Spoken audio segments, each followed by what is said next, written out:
ಮಂಗಳೂರು ಹೊರವಲಯದ ಉಳ್ಳಾಲ ತಾಲೂಕಿನ ಹರೇಕಳ ಗ್ರಾಮ ಪಂಚಾಯತ್ ಪಿಡಿಒ ಯಶವಂತ ಬೆಲ್ಚಡ್ ಅವರನ್ನು ಅಮಾನತುಗೊಳಿಸಿ ದಕ್ಷಿಣ ಕನ್ನಡ ಜಿಲ್ಲಾಧಿಕಾರಿ ರವಿಕುಮಾರ್ ಆದೇಶವನ್ನು ಹೊರಡಿಸಿದ್ದಾರೆ.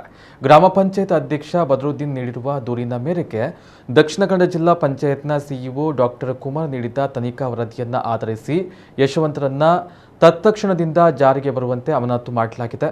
ಯಶವಂತ ಬೆಲ್ಚಡ್ ಅವರು ಒಂದು ಪಕ್ಷದ ಪರವಾಗಿ ಪ್ರಚಾರವನ್ನು ಮಾಡ್ತಾ ಇದ್ದು ಸರ್ಕಾರಿ ಕರ್ತವ್ಯ ಲೋಪ ಎಸಗಿದ್ದಾರೆ ಎಂದು ಗ್ರಾಮ ಪಂಚಾಯತ್ ಅಧ್ಯಕ್ಷ ಬದರುದ್ದೀನ್ ದಾಖಲೆ ಸಮೇತ ಜಿಲ್ಲಾ ಪಂಚಾಯತ್ ಸಿಇಒ ಅವರಿಗೆ ದೂರನ್ನು ಸಲ್ಲಿಸಿ ಸೂಕ್ತ ಕ್ರಮಕ್ಕೆ ಮನವಿಯನ್ನ ಮಾಡಿದರು. ಅದರಂತೆ ಜಿಲ್ಲಾ ಪಂಚಾಯತ್ ಸಿಇಒ ಡಾಕ್ಟರ್ ಕುಮಾರ್ ವಿಚಾರಣೆಯನ್ನು ನಡೆಸಿದರು. ಈ ಸಂದರ್ಭ ಪಿಡಿಒ ಯಶವಂತ ಬೆಲ್ಚಡ ತನ್ನ ವಿರುದ್ಧ ಕೇಳಿಬಂದ ಆರೋಪವನ್ನ ಅಲ್ಲಗಳೆದಿದ್ರು.